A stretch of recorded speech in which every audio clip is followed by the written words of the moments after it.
বন্ধু বান্ধৱীসকল পূজাৰ প্ৰিপাৰেচন কেনেকুৱা চলিছে সৰস্বতী পূজা আহি পালেই ন দুদিনীয়াকে পৰিছে তো নিশ্চয় চাগে কাপোৰ কানি কিনি চিলোৱা হৈয়ে গ'ল আৰু আজিকালি ল'ৰাসকলেওতো পিছ পৰি থকা নাই ন তেওঁলোকেও মেচিং ড্ৰেছ স্কিন কেয়াৰ সকলোখিনিয়ে কৰে আৰু সেইটো কাৰণে মই লৈ আহিছো আজি ওজন লুমিনাছৰ গোল্ড কিট এটা যোনটো গোল্ড ফেচিয়েল যদি আপোনালোকে পাৰ্লাৰত কৰিব যায় ন মিনিমাম 2000 টকা তলত কৰিব নাপাব কিন্তু যদি এনে ধৰণে ঘৰতে কিনি আনি কৰে তেতিয়াহ'লে বহুত টকা ৰেহাই হৈ যাব আৰু এটা কিট কিনিলে দুজনে আৰামছে কৰিব পাৰিব 6টা পেকেট আহে 6টা পেকেটে এক্সট্ৰা আৰু এতিয়া মই কৰি ষ্টেপ বাই ষ্টেপ আপোনালোকক দেখুৱাই দিম চাওক মই এখন ভিজা টিচুৰে প্ৰথম মুখখন ক্লিনজিং কৰি ললো এবাৰ মানে ধুলি চুলিটো থাকে ন এনে মই ধুয়ে আহিছো তথাপিতো এবাৰ এনেধৰণে ক্লিনজিং কৰি ললো আৰু ক্লিনজিং কৰি লৈ ফাৰ্ষ্ট ষ্টেপটো যিটো আছে ক্লিনজাৰ সেইটো উলিয়াই ললো আৰু কিছু এটা মাত্ৰাত মই হাতত লৈ লৈছো আপোনালোকে দেখিলে গম পাব কিমানখিনি মানে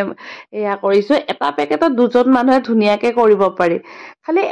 এইটো নকওঁ যে মানে ঘৰত কৰাৰ পিছত পাৰ্লাৰ নগলেও হয় কেতিয়াবা যদি চান্স পায় পাৰ্লাৰ যাব পাৰো কাৰণ নিজে নিজক মাছাজ কৰিলে সেই প্ৰেচাৰটো নাপায় ন সেইটো কাৰণে মানে কিন্তু ধুনীয়া চফাটো হয় এটা মিনিমাম কেয়াৰ আমি ল'ব পাৰো নিজে নিজক এনেধৰণে কিন্তু মাহত পাৰিলে এবাৰ পাৰ্লাৰত গৈ মাছাজ বা ক্লিনজিং কৰাটো দৰকাৰী মই বহুত দীঘলীয়াকে নেদেখালো এয়া চাওক মই জাষ্ট মানে অকমান সময়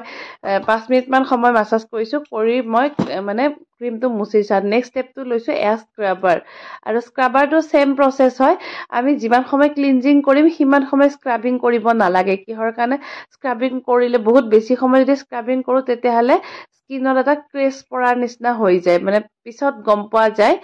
আৰু এটা মানে খুব বেছি 1 মিনিট বা 1.5 মিনিটৰ ভিতৰত আমি এই স্ক্ৰাবিংটো শেষ কৰিব লাগে আৰু এনেধৰণে চাওক মই গোটেই মুখখন চাৰ্কুলাৰ মোচনত মানে কৰিছো তো এটা কথা কিন্তু দে এসাঁজ ভাত খালে বা এদিন ভাত খালে যেনেকে ভোক নুগুছে এদিন স্কিনখন চফা কৰিলেও কিন্তু পুৰা গ্লোই স্কিন হৈ সদায় নাথাকে আমি এই ৰুটিনখন মেইনটেইন কৰিব লাগে ডেইলি ক্লিনজিং কৰাটো অতি জৰুৰী আৰু এইটো হৈছে সেৰাম আমি অন্য কোম্পানীৰো মানে ডেইলি ইউজ কৰিব পাৰো ভিটামিন সি সেৰামটো বহুত ভাল হয় আৰু এইটোতো কিটটোৰ লগত দিয়া সেৰামে হয় বাৰু থাৰ্ড ষ্টেপটো হৈছে এই সেৰামটো লগাইও আমি কিছু সময় মাছাজ কৰিম যেতিয়ালৈকে সেৰামখিনি মুখৰ ভিতৰত এবজৰ্ব হৈ নাযায় মানে স্কিনৰ ভিতৰত মুখৰ ভিতৰত নহয় যেতিয়া আমি স্ক্ৰাব কৰি দিওঁ প'ৰ্ছ বিলাক খোল খাই যায় ন তেতিয়া এনেধৰণে সেৰাম লগাই দিলে প'ৰ্ছ বিলাক আকৌ আগৰ নিচিনা হৈ যায়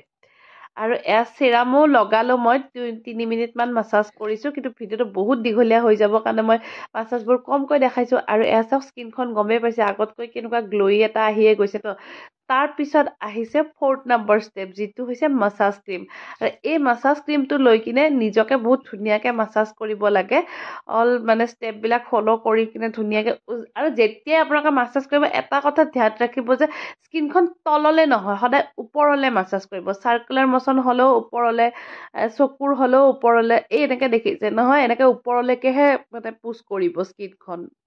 বাকি চৰ্দি লাগি থকাৰ কাৰণে মাতটোৰ অৱস্থা নাই তথাপিতো যদি ভিডিঅ'বোৰ ভাল লাগিছে তেনেহলে নিজৰ বন্ধু বান্ধৱীসকলকে শ্বেয়াৰ কৰিব কাৰণ আজিকালি স্কিন কেয়াৰ সবেই কৰে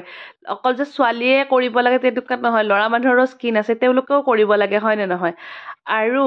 লগতে কৈছো যিসকলে প্ৰথম আহিছে চেনেলটো সাবস্ক্ৰাইব কৰি ল'ব আৰু যিসকলে আগৰ পৰা চাই আছে তেওঁলোকে সুন্দৰ কমেন্ট এটা কৰি সঁহাৰি জনাব আৰু এয়া চাওক এনেধৰণে যিমান পাৰে ষ্টেপ মনত থাকে ষ্টেপবোৰ ফলো কৰিব আৰু চাওক মই যেতিয়াই কৰিছো ন যিকেইটা ষ্টেপ কৰিছো গোটেইকেইটা মই খালি ওপৰ ফালেহে মাছাজ কৰিছো এটা মিনিমাম প্ৰেছাৰত আপোনালোকে এনেকে ওপৰ ফালে মাছাজ কৰিব চাব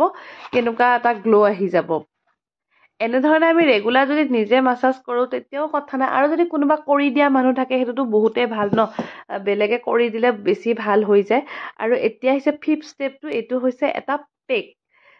সব কৰি উঠাৰ পিছত লাষ্টত পেকটো থাকে ন আৰু এতিয়া মই পেকটো লগাম পেকটো লগাই 10 পৰা 15 মিনিট সময় ৰাখি দিলে হ'ল মানে শুকালে আপোনালোকে গমেই পাব তাৰপিছত ধুনীয়াকে চফা কৰি আৰু একেবাৰে শেষত মানে লগাইছো লুমিনাছ সানস্লিট লোচন আৰু এই লোচনটো অকমান ফাউণ্ডেশ্যন বিবি ক্ৰীম যেনেকুৱা সেনেকুৱা নিচিনা ইয়াত UV প্ৰটেক্টেড আছে আৰু এই গোটেই কিটটো পাই যাব মাত্ৰ 250 টকাত মোৰ ইয়াতে লিংকত থাকিব বাৰু তো ডেসক্ৰিপচনত ইয়াৰ পৰাও কিনিব পাৰিব আপোনালোকে চাওক মই লগালো আৰু শেষত চাব মোৰ স্কিন আৰু সকলোকে আগন্তুক সৰস্বতী পূজাৰ শুভেচ্ছা জনালোঁ। আকৌ লগ পাম এটি সুন্দৰ ভিডিঅ'ৰ সৈতে। লাষ্টত মোৰ এয়া স্কিনখন চাওক কিমান ধুনীয়া মেকআপ কৰাৰ নিচিনা লাগিছে ন? নাই কৰা, সেই লাষ্টৰ যিটো লোচন লগাইছিল সেইটোৱে একদম ধুনীয়া এটা মেকআপৰ নিচিনা গ্ল' লুক দিছে।